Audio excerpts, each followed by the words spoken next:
Y'all know why an attorney, he's an attorney. You know why an attorney wears a necktie? Keep the foreskin down. Okay, we ready for number 2? Look at number 2. Are you all comfortable with that? Yes, sir. All right. Let me borrow you for a second, sir. Let's get out here. Number 2, release. Watch what happens when he grabs with both hands. And if I just rotate this hand and step out of the way, what did he just do? Did he? Don't let that happen. No, I said don't let it happen. It's pretty hard. It is hard. You're doing the same number 2 move, except I'm rotating a little bit here, and I just keep turning my hand. If you know, if I'll just stand here, I won't be able to do this if he resists me. But if I just stand here and start rotating, guess what happens? He rotates too. And if I'll step into him, it goes right to the lateral vascular restraint technique. bingo! Bingo! Your Honor. Hey, now back me up here, guys. The words that you put on the paper will either keep your ass out of jail or stick you in there. True? True. So you got to be real careful with your verbiage also. Message is everything. Message is everything. And once it's on paper, it don't come off. Okay? Criminal charges, at least in Oklahoma, I don't know about the other states, there are elements. And one of the major elements, usually there are the 3 elements, is intent. If you say, I choked the guy out, Law's Black Dictionary says what? You're crushing this trachea. Okay? We're not talking about Webster. We're talking about blacks because they rule the courtroom. Does that make sense?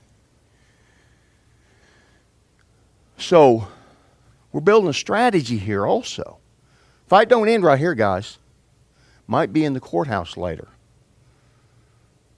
And generally, actually, it's going to be with the supervisor first, and then his supervisor, and then the city council, and then probably to the courthouse. So guess what? We talked about the difference between, there's no difference, guys.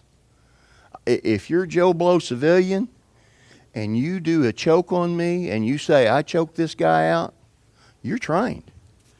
Guess what? You just incurred criminal and civil liability. Because again, if you restrict that trachea enough for air to stop, enough for him to stop, you've done physiological damage. Is that not correct? If you compress this chest cavity enough to get a choke by restricting the airflow here, guess what? You've broken a rib. You've incurred civil and criminal liability. I know. I've supervised about a dozen people over the years that somebody jumped on them, and guess what? They did the same thing the old pharmacist did. I don't know if y'all have seen lately, but we had a pharmacist, longtime pharmacist, get robbed. Guess what? He's over there. He shot the kid, and then he stands over and goes, boom, boom, boom, boom, boom, boom, boom. Guess who's going to prison for the rest of their life? Now, the one guy's dead, but, you know, you can't go past what you can legally go past. And once the guy is down, he's down. That's another reason why I keep him with me, because guess what? Once he's down, I have no control legally either. Control pairs. Exactly. Exactly. Exactly. Does that make sense?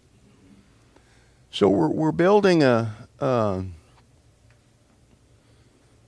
we're practicing survival, whether we're in the courtroom or whether we're in the mat or someplace else. One more time. He can grab with both or one. Number 1 or number 2, release. Just let that thing rotate around, come to lateral vascular. Try it. See if you like it. It's lots of fun. Very easy to do.